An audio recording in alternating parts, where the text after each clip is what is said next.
Olá, minha gente, muito prazer a todos que nos acompanham aqui nesse primeiro episódio no nosso canal Nós Três, o Inconsciente e um Bom Vinho. Eu sou Saulo Magalhães, estou aqui do lado com o William Nogueira e o Gustavo para a gente poder caminhar juntos nesse projeto inaugural que vai falar um pouco de psicologia, de comportamento, de sociedade, tomando um bom vinho de forma leve, mas ao mesmo tempo profunda para o nosso dia a dia. Esse projeto surgiu ao redor da mesa, conversando entre amigos, construindo uma perspectiva de poder produzir um conteúdo que possa ser acessível a qualquer pessoa que tem interesse em falar e pensar um pouco sobre o comportamento, sobre a existência, sobre o dia a dia. A psicologia enquanto ciência do comportamento hoje acaba sendo essa plataforma que nos possibilita essa boa conversa.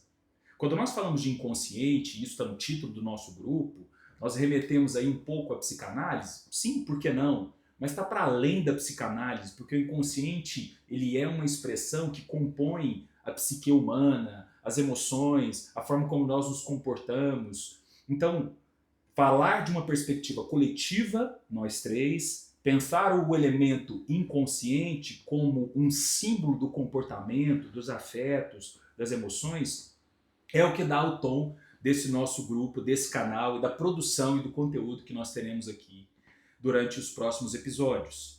A ideia é que possamos sugerir e elencar temas que possam contemplar a existência humana, a rotina, relacionamentos, afetos e tudo aquilo que compõe a natureza do que é humano. E por que a expressão de um bom vinho? É muito interessante pensar como que essa bebida milenar, para dizer o mínimo, né, ela acompanha a natureza humana desde que o homem é homem. E a ideia também é que em cada episódio nós possamos degustar aqui juntos um vinho diferente e poder estender isso para você, o nosso espectador, para além, né, de uma aula, né, do que é o vinho em si, ou gastar um tempo grande com isso, mas o símbolo que essa bebida pode correlacionar com o que é a experiência humana. E no episódio de hoje a gente está tomando um vinho branco que tem como base uma uva específica, originária da França, mas que hoje essa uva já pode ser encontrada, em especial na América do Sul também, no Chile e na Argentina, que é uma uva verde chamada Chardonnay. Esse vinho ele tem uma expressão mais frutosa e amanteigada e ele é excelente para uma expressão gelada, por exemplo, né? Um paladar que quer experimentar algo que tem um frescor. Então, nesse episódio, o episódio piloto, episódio 01, nosso episódio inaugural, nós estamos aqui degustando um Chardonnay juntos no nosso grupo, nós três, o Inconsciente e um Bom Vinho. É isso, William? É isso aí, Saulo. Hoje a ideia do nosso primeiro episódio é trazer um pouco sobre a nossa biografia, né? E eu começo falando um pouco sobre a minha trajetória na psicologia. A minha trajetória não começou agora na faculdade, né? Há muitos anos atrás já era uma vontade de fazer o curso de psicologia, porém não foi possível, demanda de trabalho, etc. E depois de muitos anos, né? Praticamente 17 anos sem estudar, eu volto para a faculdade, já casado, com 3 filhos, e não como projeto pessoal, né? Para mim passou a ser uma necessidade. Eu sempre tive envolvido em projetos sociais, ONG, igreja, e a escuta já era presente, o aconselhamento já era presente, né, na minha vida. Porém, eu vi uma necessidade de ter uma escuta mais técnica, estudar mais com ética. Foi onde eu comecei o curso de psicologia. A partir daí, eu encontrei uma teoria que eu apaixonei, que é a psicanálise winnicottiana. E estudando, né, o Winnicott, eu comecei a me descobrir, né? Na verdade, me estudar, entender minhas feridas, entender minhas emoções, como que essa teoria ela articula a questão do cuidado, do ambiente e do desenvolvimento emocional. Isso aí me pegou muito e uma coisa puxa a outra. A partir daí, eu começo a despertar uma questão de estudar paternidade. Paternidade não só como uma questão profissional, mas uma questão como homem, uma questão como filho, uma questão como pai, né, de 3 filhos. E como que a presença do pai, a presença e a ausência do pai, ela influencia o desenvolvimento infantil. Então, é o que eu tenho estudado, né? E é o que eu pretendo estudar por um bom tempo, essa questão da paternidade. E a psicologia na minha vida hoje tem sentido, tem propósito, e eu posso falar que ela transforma não só o outro, mas a mim mesmo. Você está no nono período, né, cara? Eu tô te ouvindo aqui pensando porque eu tive o privilégio de ser seu professor e tudo, você com muita dedicação, né? Mas sabendo um pouco da sua história, você é pai, tem 3 filhos, você tinha um emprego, tem um emprego também para além da psicologia. E aí, William, como é que é equilibrar todos esses pratos assim, né? 3 filhos, casado, um emprego, você já está na casa dos 30 e tantos anos, estudar, agora no último ano da faculdade, um curso que tem uma carga de leitura altíssima. Como é que é isso para você? Então, 30 e poucos, obrigado, quase 40, né? Mas vamos lá, eu acho que essa idade favoreceu muito. Eu acho que é a idade que a gente está mais maduro e sabe o que realmente quer. Né? Eu acho que é uma idade onde eu entrei no curso falando assim, não, é isso que eu quero e é isso, né? Eu acho que a gente tem mais decidido, né? Agora a questão de equilibrar tudo não é fácil, né? Não é fácil, mas como a gente decide, né, querer algo, então a gente vai em busca e sacrifica. Muitas pessoas me perguntam, né, como é que você dá conta de estudar, ser pai e fazer academia, isso, aquilo? Eu falei assim, tem que querer, né? Não é tão simples, mas tem que querer e eu acho que é o que faz sentido pra gente, que a gente vai atrás. Né? E claro, estar com pessoas como vocês, né, que a gente caminhando junto fica mais leve. É isso. Ótimo, ótimo. Aproveito e digo, né, Niessa, obrigado por ter suportado o William e afirmado ele no projeto. Niessa é a esposa do William, tá bom? Valeu, Niessa. Gustavão, e aí? Como é que foi pra você, cara? Conta aí. Gustavo já é psicólogo, formado, enfim. Deixa eu ouvir um pouco da sua trajetória aí. Vamos lá. Meu nome é Gustavo Gontijo, psicólogo clínico, né, 1 ano e meio. Né, queria dizer antes de mais nada que é uma satisfação, uma alegria, um prazer dividir esse espaço com vocês, pessoas que agora, sem sombra de dúvida, eu compartilho de uma amizade, né, e que a gente está conseguindo acessar áreas importantes que compartilhamos enquanto pais, profissionais, né, por que não cristãos. Sim. Né? E a minha trajetória é uma trajetória interessante, né, porque eu tenho uma irmã mais nova do que eu, já formada em psicologia há uns anos, mas nunca me despertou o interesse olhar para essa área, mesmo tendo a minha irmã ali na área e tudo. E o que me levou fatalmente para psicologia foi ocupar primeiramente o lugar de paciente dentro de um consultório. Né? Então eu sentei de um outro lado. E há uns anos atrás eu manifestei um quadro generalizado de ansiedade que me levou a buscar por terapia. Até então um conteúdo totalmente desconhecido por mim. Eu costumo dizer que o adoecimento que eu conhecia até então era o físico, a coisa do quebrar alguma coisa, cortar, enfim. Mas o psíquico não. E, obviamente, como tinha muito desejo de sair daquele lugar de adoecimento, uma angústia muito profunda, eu aceitei tudo aquilo que foi oferecido, tudo aquilo que foi orientado para que o meu processo fosse pleno. Então fui bem padronizado, né? Fui a uma consulta com um psiquiatra e ele me orientou, olha, Gustavo, você vai fazer o tratamento psiquiátrico, mas também precisa de um acompanhamento terapêutico, né? Aquela ideia que nós conhecemos enquanto Sim. profissionais da área de que o remédio ele trata o sintoma e não a causa. E a terapia, ela, nesse sentido, ela faz o papel de tratar a causa. Então, por um bom tempo eu fiz esse tratamento psicoterapêutico, não vou dizer que tenha sido espontâneo, totalmente espontâneo, porque assim como tantos pacientes que chegam hoje à minha clínica, eu tinha muitas dúvidas sobre o funcionamento daquilo, sobre se de fato alguém que eu não conhecia poderia me ajudar ouvindo sobre a minha vida, né? Mas me dediquei, porque, como disse, queria sair daquele lugar a todo custo, né? Era um adoecimento, um sofrimento, uma angústia muito grande. Eu tinha me transformado em uma outra pessoa naquele período. E durante o processo terapêutico, inclusive na época fiz um acompanhamento com uma psicanalista, Michele, não sei se ela atua ainda, mas tenho profunda gratidão pelo trabalho que ela ofereceu para mim naquele período e que me ajudou tanto, né? E em uma das nossas conversas, e naquela altura eu já estava um pouco mais estável no meu tratamento, eu questionei ela. Perguntei se seria possível começar a faculdade, porque estava me interessando muito pelo assunto, né? A partir da experiência enquanto paciente numa clínica de psicologia. E numa conversa muito sóbria, e ela foi bastante diretiva comigo, olha, Gustavo, seu processo é ansiedade. Então tudo que for fardo pode se tornar gatilho. Então você tem que fazer essa avaliação da melhor maneira possível e entender se você consegue agora. E eu iniciei com muito receio, com muito medo, né, com muito pouca confiança. As primeiras experiências não foram as mais agradáveis, né?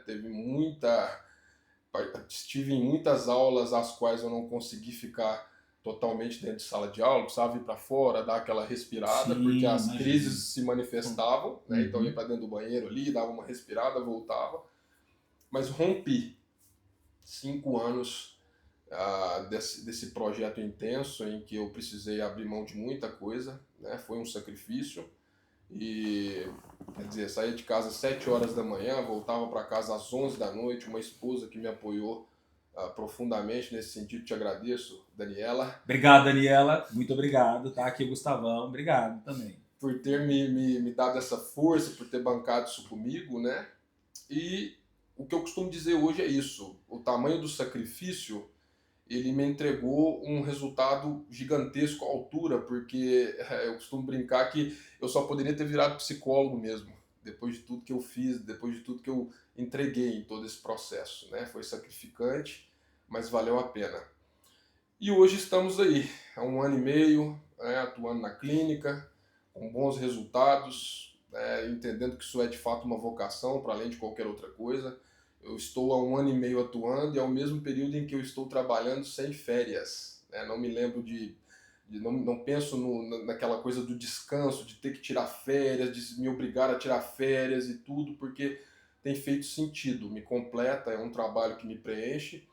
E nesse meio tempo tive a possibilidade de me aproximar novamente do Saulo, né? Tivemos o contato durante a graduação, eu já olhava nele ali uma pessoa, e apesar desse contato ter sido muito breve, eu já compartilhei isso com ele, eu olhava nele essa pessoa que eu queria caminhar junto, né? E quanto Deus foi generoso nesse sentido comigo, de possibilitar que tempos depois eu pudesse me aproximar, primeiro na supervisão, e agora nesse projeto que nós estamos tentando, eu e ele, o William, levar à frente. Muito bom. Então, Gustavo, é possível viver de clínica? É isso mesmo? Quer dizer, hoje você é 100% psicólogo clínico. É possível, então, viver de clínica? Totalmente possível, Saulo.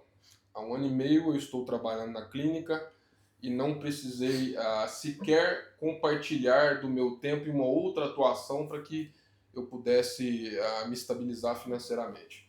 É um sacrifício, né? A gente faz muito, é um início pesado, difícil, mas é possível. Eu posso dizer que se você tiver a intenção de trabalhar, é possível.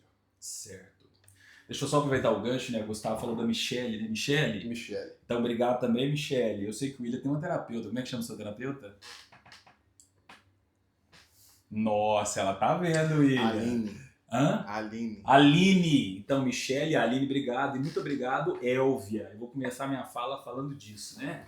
A terapeuta que me acompanha há exatos 8 anos aqui na cidade de Araguari.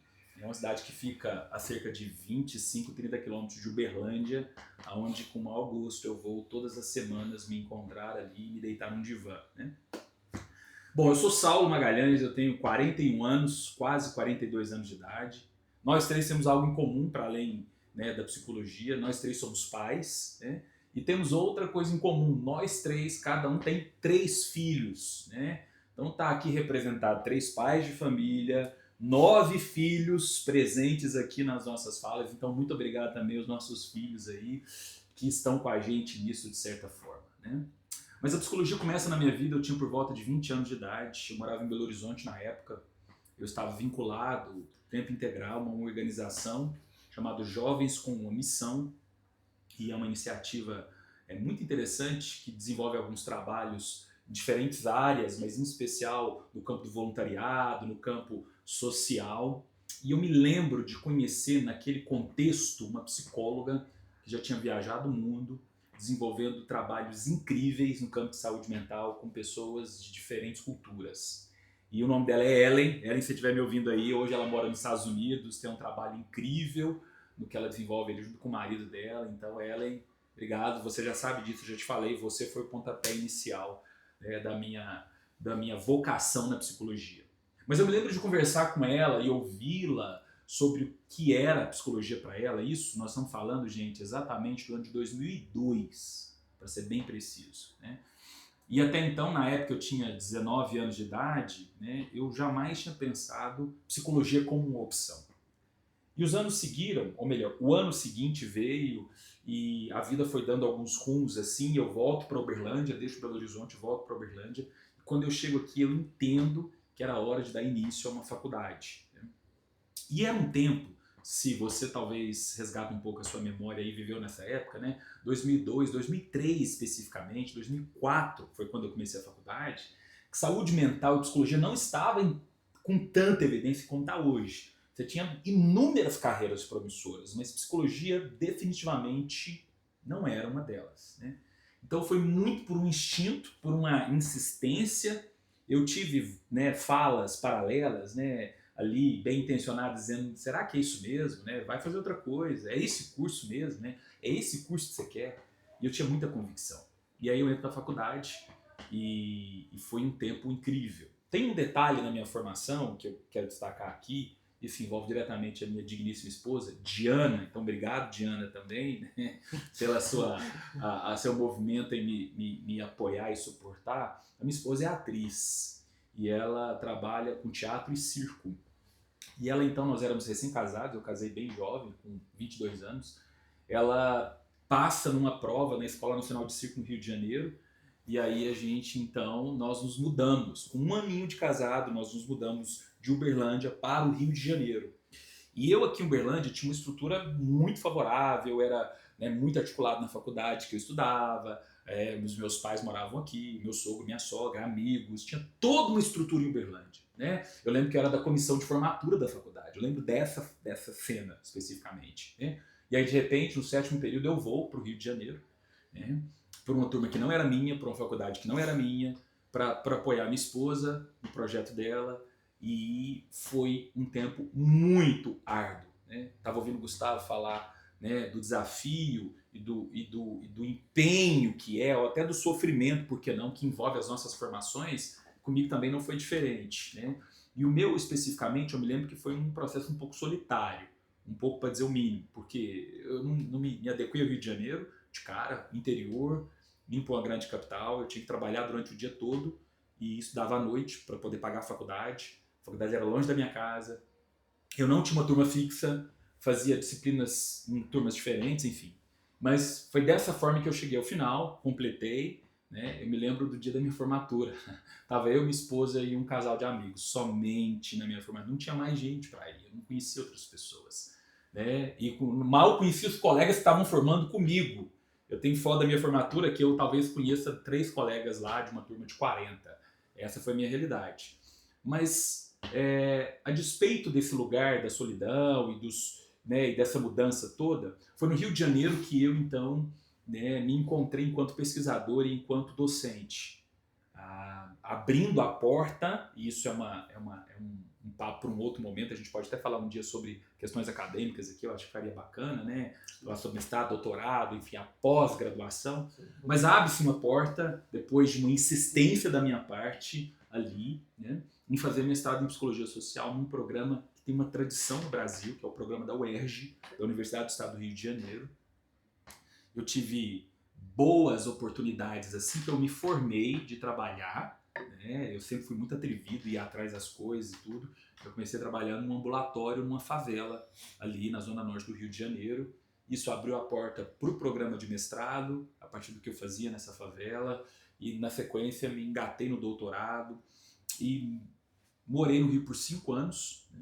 Volto para Uberlândia e começo uma trajetória toda no campo da psicologia e em outras frentes de trabalho. Hoje, né, nós estamos aqui exatamente em julho de 2025, estou completando 16 anos de formado, né, tenho nesses 16 anos uma insistência contínua no campo dos estudos, com especialização, com formação, e entendendo que um bom clínico, um bom psicólogo, ele não pode se furtar em estar se atualizando constantemente, em estar se debruçando sobre o que é a natureza humana, diferentes perspectivas, né?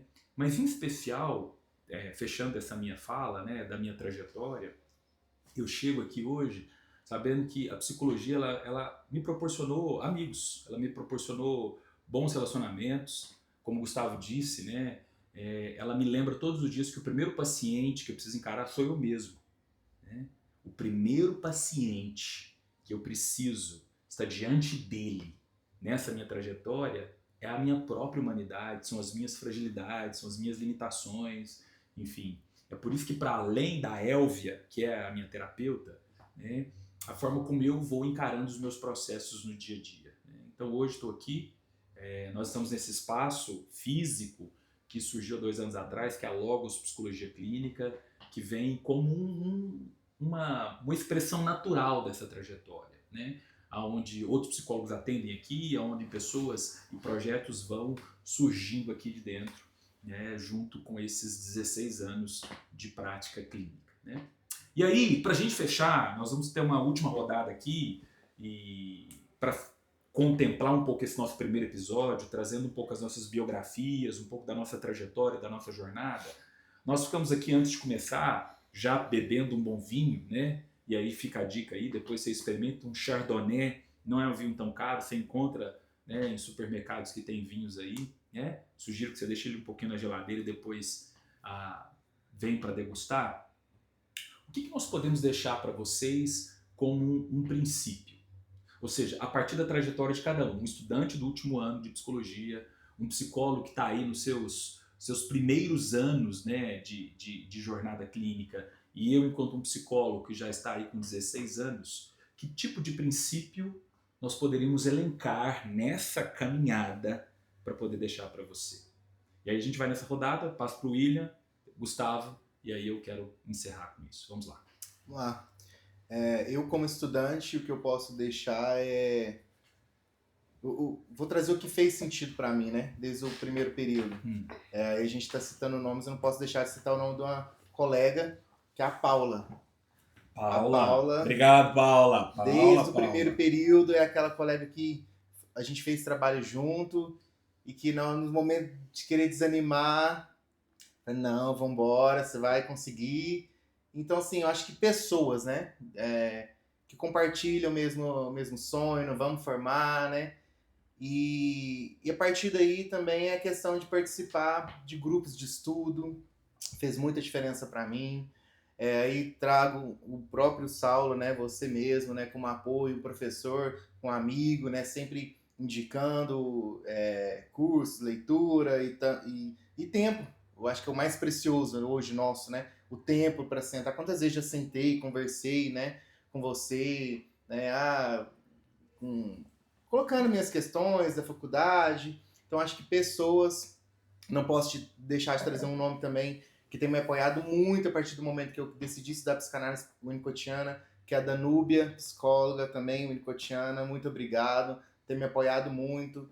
E eu acho que é isso que eu posso deixar, né, para você que é estudante, estar com pessoas que compartilham o mesmo sonho, buscar grupos de estudo, professores que possam te apoiar, né, psicólogos já formados há mais tempo, participar de supervisões. Eu acho que esse é o caminho. Ou seja, o princípio dos relacionamentos, dos afetos, daquilo que você cultiva com as pessoas, isso tem um valor muito grande para a sua formação. Excelente, William. Gustavo?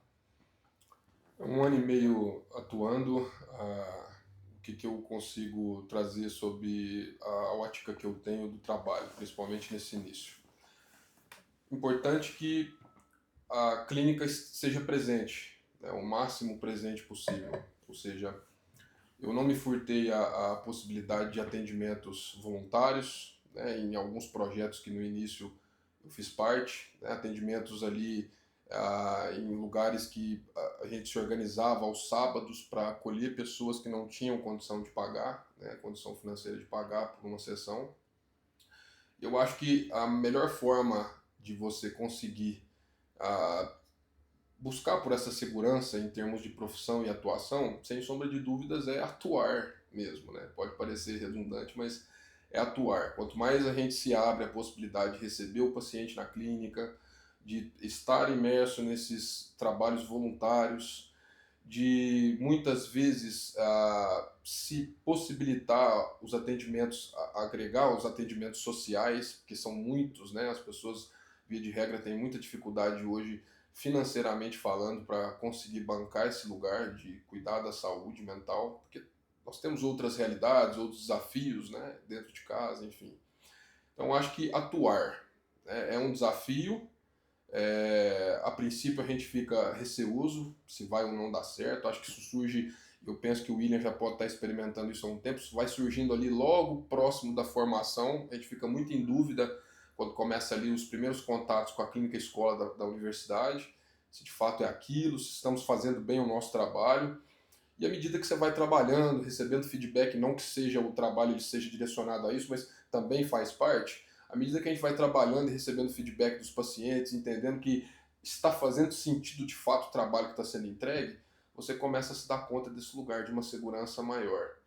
Então acho que a minha mensagem é essa. Você que está encerrando o seu processo de formação, não se furte. Se o seu desejo é atuar na clínica, não se furte logo no início a receber a maior quantidade de pacientes que você puder, e em diferentes contextos, tá? Como eu disse, volto a reiterar. Foi uma experiência profunda poder trabalhar em projetos de voluntariado, onde a gente recebia muitos pacientes ali.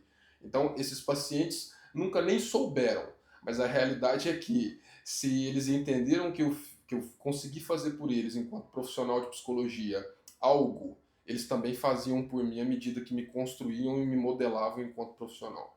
Excelente, Gustavo. Eu tô te ouvindo aqui lembrando de uma frase de Viktor Frankl, né? Um autor que a gente vai falar aqui com certeza. E ele diz o seguinte: encontrei o sentido da minha vida ajudando outros também a encontrar o sentido, né? Sem sombra de dúvidas. Então, vocação é algo que você vive, e aí eu já começo deixando um pouco, né, também do meu princípio aqui para vocês, dessa caminhada de 16 anos. Vocação é algo que você vive e desenvolve na sua vida, independente do quanto dinheiro que você vai ganhar. Porque é uma consequência natural. Isso não é filosofia barata, né? E eu posso dizer isso hoje tranquilamente, né?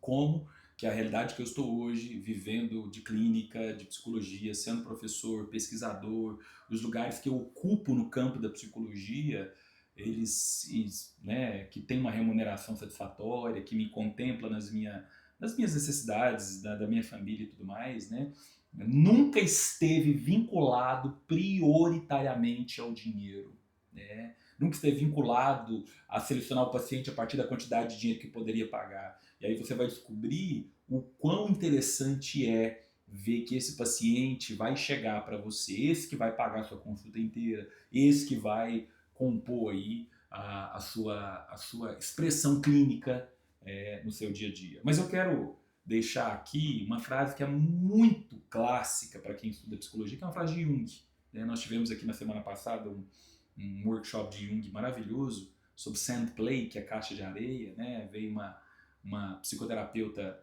do Havaí, a Kim Yoon. Obrigado, Kim Yoon. A Kim Yoon só fala inglês, então pode ser que ela assista o episódio depois legendado em inglês, né? Mas ela esteve aqui com a gente, aqui nesse lugar, aqui nesse espaço, ministrando esse workshop, e a gente resgatou um pouco de Jung, que é um teórico extremamente singular na psicologia ali do início do século XX. E ele tem alguns princípios ao longo daquilo que foi a sua obra, né, daquilo que foi a psicologia analítica junguiana, que ecoa muito até hoje, até para aqueles que não são junguianos. E uma das clássicas é a seguinte, né? Conheça todas as teorias e domine todas as técnicas, mas ao tocar uma alma humana, seja apenas uma alma humana. Você tem um princípio, meus caros, que eu posso deixar para vocês, e fazendo coro aí, ou talvez encontrando colegas meus que já têm 10 anos, 15 anos, ou até 20 e tantos anos de formado, Não esqueça de ser uma alma humana. Não esqueça que você é humano. Né? Suporte não saber tudo. Não esqueça de que você precisa ser cuidado. Né? Não tenha receio de lidar com as suas próprias fragilidades. Quer dizer, isso é que torna a clínica algo tão único no processo. E eu ouso dizer, naturalmente, com muita autoridade, autoridade no sentido de que eu tenho uma trajetória acadêmica e teórica bem sólida. Você pode ver depois o meu curricular se você quiser, para ver que não é fala de vendedor, né? De que isso é muito importante, mas não é o essencial. Quero repetir. Ter um mestrado, um doutorado, eu estou cursando agora a minha 10ª pós-graduação. Isso é importante, mas não é o essencial. O essencial no campo psicoterápico é você entender que quando você entra no setting, fecha a porta, são dois humanos se encontrando nesse lugar. E que prioritariamente é exatamente o fato de sermos humanos e acolher o outro na sua fragilidade. Por que não na sua miséria? Eu com a minha miséria acolhendo o outro na sua miséria, que torna a psicoterapia algo tão singular no processo. Certo, minha gente? É isso. Foi um prazer estar com vocês. Nós três, o Inconsciente e um bom vinho. Hoje com o Chardonnay. Por favor, tá aqui um bom vinho, tá? Pra gente iniciar esse nosso primeiro episódio. E mais episódios virão. Você pode... O William vai nos dar um direcionamento aqui agora. Nos seguir, nos acompanhar em diferentes canais. Não é isso, William? É isso mesmo. Pode nos seguir no Instagram, né? @nós3inconsciente. No YouTube também, o nome do canal é Nós Três Inconsciente. Né? Deixar um joinha, porque esse vídeo vai para o canal do YouTube e também vai para o Spotify. Então você também pode curtir e escutar esse podcast no Spotify. E compartilha, se você gostou, compartilha esse projeto, é um projeto novo, né? Compartilha com amigos, com psicólogos, estudantes, que vai ser muito bom. É isso aí, gente. Um abraço.